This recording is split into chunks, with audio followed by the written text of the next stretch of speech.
We just started. Come and show this. I'm a Steeler. You'll keep us. Rav Donnie was just on. He left? He left. What happened? He got married? So good, Baruch Hashem. Chevra, we're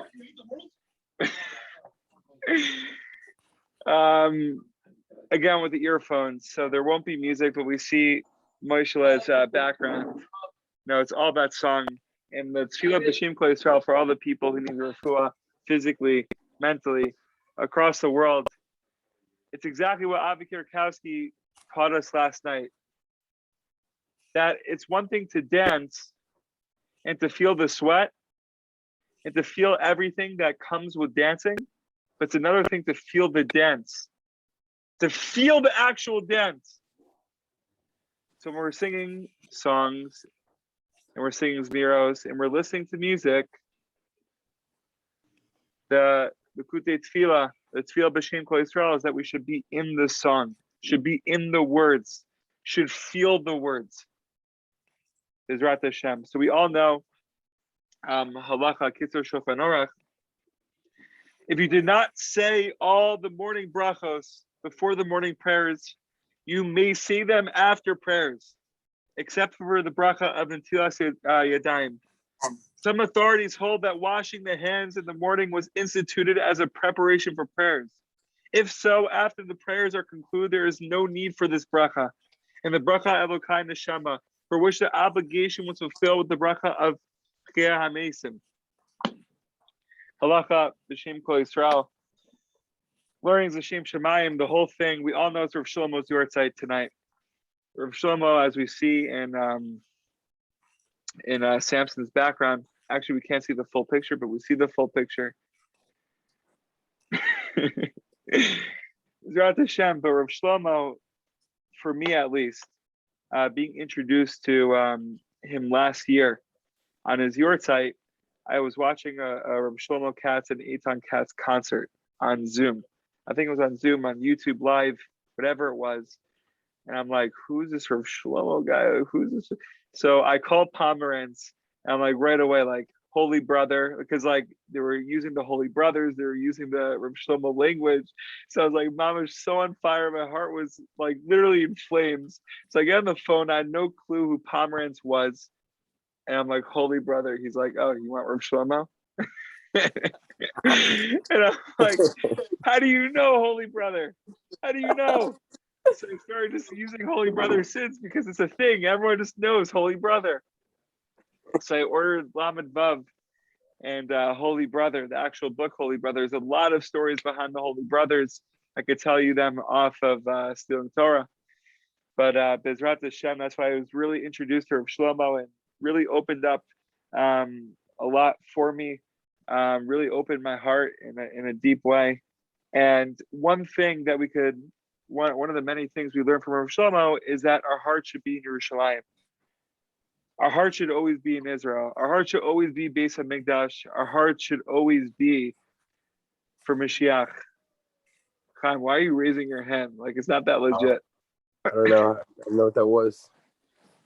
Whoa. It's not that legit, bro. You don't have to raise hands. But give up. Anyways, Rav Shlomo, in every single shir that I've listed of his, he would always mention Beis HaMikdash, Yerushalayim, how our heart should be Yerushalayim, pray for Yerushalayim, pray to be longing for Yerushalayim and yearning. And now we're here, Baruch Hashem, right? Us four, we're here right now. We're so fortunate, right? Some of us are in Yerushalayim, some of us are outside Yerushalayim, and some of us are in America. But for the people who are in Israel, who are in Yerushalayim, or for the people that are in America, they may not be in Yerushalayim fully. So it's a continuous prayer that we should be in Yerushalayim, that we should feel Beis HaMikdash, that we should feel Mashiach and bring Mashiach. So Rav Shlomo, mamish for his Yortzeit, the words of Rabbi Nachman, Likutei Maharan 155. Pray that God should give you longing and desire for the land of Israel, and then you will succeed in getting there. Pray also that he should plant yearning for the land in the hearts of all his tzaddikim. Zeh. But we all know it's 2 lines, but it's the deepest 2 lines in all of Likutei Maharan. Right? So if we really dissect it, if we really break it down, right, this goes for the people inside the land of Israel. To pray that I should feel the land of Israel when I'm in Eretz Yisrael. That's maybe what Rav Nachman's telling us. And for the people outside of Israel, that also applies to you. It applies to everyone, whether you're in Israel, whether you're in Yerushalayim, whether you're outside. We should always be praying for more and more desire for the land, for Yerushalayim, for the base of Migdash, for Yerushalayim Lamala. And if you feel that yearning, that desire in yourself, know that's B'Shem Kol Yisrael, and know that you should be praying for others as well. Pray for all your friends that they should feel it, for your family members, for people in Australia, across the world. Mamish, for every single person. It's literally it's B'Shem Kol Yisrael. And just a story. I mean, Rav Shlomo is all about stories, Yerushalayim, we all know. And one story that Mamish saved my life in a huge way is the story of the Sagachaver. Sagachaver, 13 years old. Father-in-law was the Rabbi of Kutzker Rabbi. And the Sagachaver, 13 years old, was married. And one day he got really sick, really, really sick, in the hospital, close to dying. So his father goes to the Rabbi, goes to the Sagachaver's father-in-law. He's like, Rabbi, Kutzker Rabbi, you know, your son-in-law, my son, is really sick right now, and he needs your prayers. We all know the Kutzker Rabbi was praying, you know, for all of Am Yisrael. What we Mamish try just like feeling a little like point of the Kutzker Rabbi's B'Shem Kol Yisrael's and davening for all of Am Yisrael. We try tasting it here, but we all know the Kutzker Rabbi was davening for all of Israel. So the Kutzker Rabbi says, what's wrong? What's going on?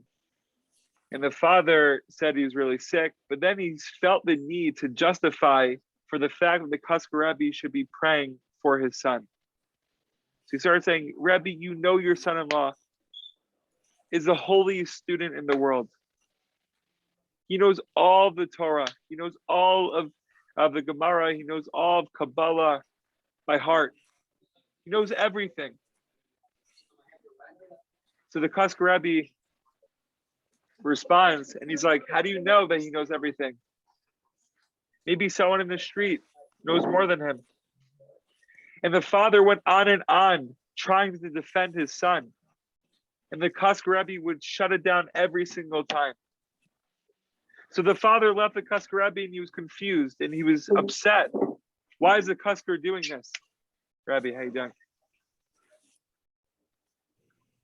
A couple of days later, the Sagachaver is okay. He's healed. He's okay. And he goes to his father, and he's like, Father, did you have any interaction with the Kutzker? And if so, what was his reaction? So the father didn't want to, like, you know, throw the Kutzker Rabbi under the bus. The fact that he was literally going against or just defending, I guess, the Sagachaver, right? Basically saying that he's not as big as the father may seem or may think he is, right? And all that. And the Sagachaver responded to his father, who was basically saying, the Kutzker Rabbi wasn't so pleased with what you were doing. So the Sagachaver is like, that's why I'm healthy. That's why I'm healthy. So the father was confused. He's like, why do you think why do you think that was good for you? The fact that the Kutzker made it seem like he wasn't davening for you and was defending everything that was saying. And he said, because before I got sick, I completed my purpose in this world. I learned all of Torah. I did everything. I was ready to depart this world. And the Kusker Rebbe was telling you that a person, a random, simple yid on the street knew more Torah than me because he was begging the heavens that I should stay in this world a couple more days, a couple more years. And that I didn't finish my purpose, that I still had more fixing to do in this broken world. So the Kusker Rebbe, you thought that he wasn't praying for me, but he was dafka praying for me. And that is the reason he saved me.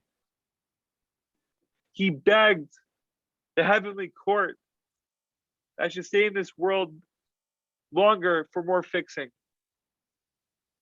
And what we can learn from the story of Chevra is that there's always more fixing to do. We're living in an incomplete world. Rav Shlomo stressed this all the time to us. Constantly need a fix. Constantly need to be like Avram Avinu. Constantly got to go out of our tent and run to people and bring people in the circle. There's a lot of brokenness, and we are the builders. We are the people who have the tools, and we must utilize them. And every single day we wake up, we mamish have to think, Hashem, thank you for giving me more life. Thank you for believing in me that could impact the world today and just today. So Bezrat Hashem, the story didn't come out clearly, but hopefully we took away some points.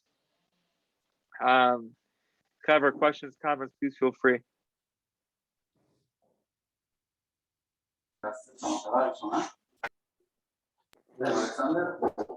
Must return again.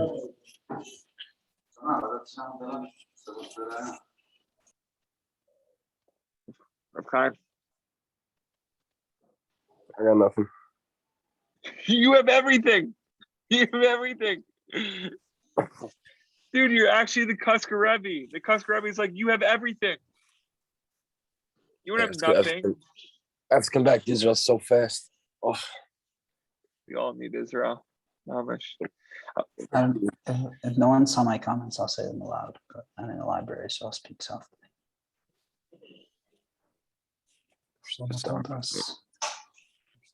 us. Nachman told us that wherever he goes, he's going to Yerushalayim. We realize that we're all measures Yidden. We're not only going to Yerushalayim, but we mamish our Yerushalayim. We are that shleimut hariyah that is Yerushalayim. Yerushalayim is made up of two words, shalom and re'iyah, peacefulness, fullness of sight. When we come together and realize that we're all one people, we're all trying to come and bring the Mashiach and bring Hashem to this world mamish. That makes us Yerushalayim. Should be said. This is what Shlomo's teaching, also Nachman's.